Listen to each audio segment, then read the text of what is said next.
Bersedekah dengan uang haram. Saat ini seringkali orang lupa dari mana hartanya berasal, apakah haram atau halal. Selama ia menyenangkan dirinya sendiri dan keluarga itu cukup baginya. Namun penggunaan harta haram akan berdampak negatif pada kehidupan seorang muslim, baik dalam hal soal sosial, ibadah, dan keberkahan. Setelah itu, orang muslim mulai perlu mengetahui hukum tentang sumber harta. Bagaimana jika seseorang memberi sedekah dengan menggunakan harta haram untuk membantu orang yang sedekahi dan membantu sesama? Apakah sedekahnya sah dalam hal ini? Bersedekah adalah salah satu amalan yang mulia di sisi Allah Subhanahu wa Ta'ala. Orang yang bersedekah juga dijanjikan keberkahan dalam kehidupannya di dunia dan akhirat. Allah menyiapkan pahala untuk mereka dan tempat kembali yang baik. Seorang bersedekah dengan harta hasil riba, korupsi, curian, judi, menipu, dan dengan cara haram lainnya, pada esensinya ia tidak bisa disebut dengan sedekah, karena itu perbuatan yang batil. Allah tidak menerima suatu amalan dari yang haram. Ia sebagaimana disebutkan dalam hadis, "Wahai sekalian manusia, sesungguhnya Allah itu thayyib, baik. Allah tidak akan menerima sesuatu melainkan dari yang thayyib." Banyak dari kalangan umat muslim menganggap bahwa bersedekah dapat menyucikan harta haram. Sejatinya tidak. Hal ini merupakan salah kaprah. Sebab harta haram tetaplah haram. Sebagaimana kaidah fikih, segala sesuatu yang diawali dengan perbuatan haram, maka itu juga haram. Walaupun disedekahkan, ia tidak dapat mengubah esensi nilai dari harta tersebut. Justru hal ini bukan malah membaik, tapi membuat harta itu semakin kotor di hadapan Allah.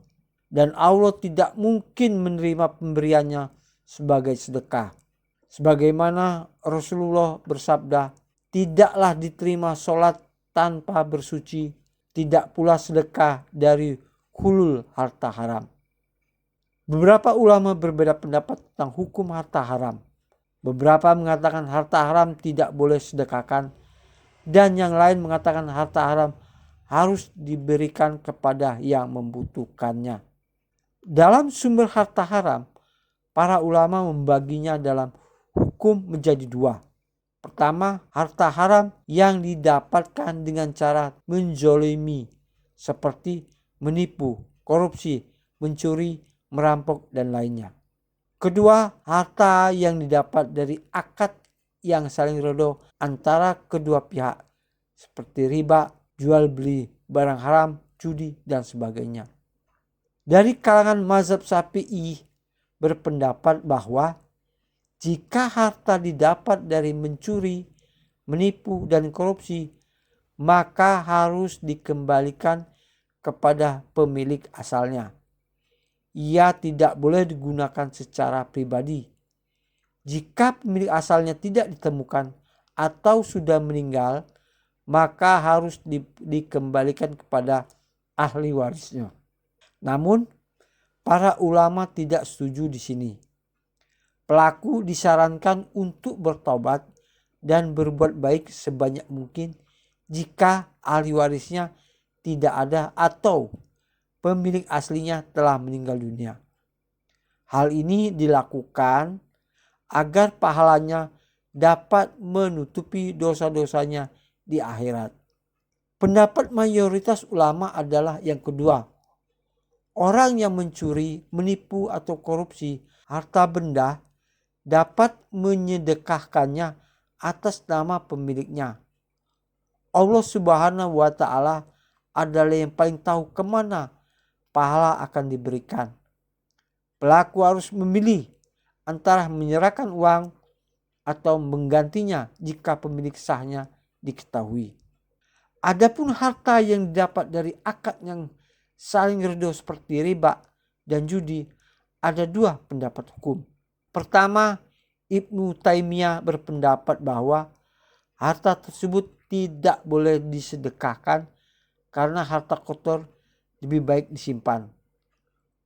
Kedua, Dr. Muhammad Ali Pardus berpendapat harta riba sebaiknya disedekahkan atas nama Sohibul Haq Majhul atau pemilik harta yang tidak diketahui. Ketiga, harta haram tidak boleh disimpan.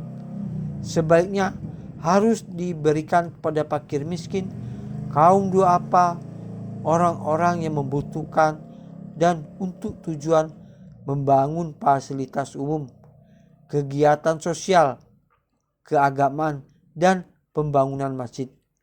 Karena harta karun tidak boleh disedekahkan, ia tidak boleh diniatkan untuk sedekah.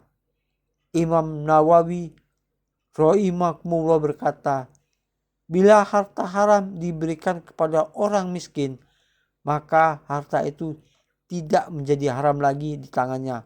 Status haram itu di tangannya halal lagi baik.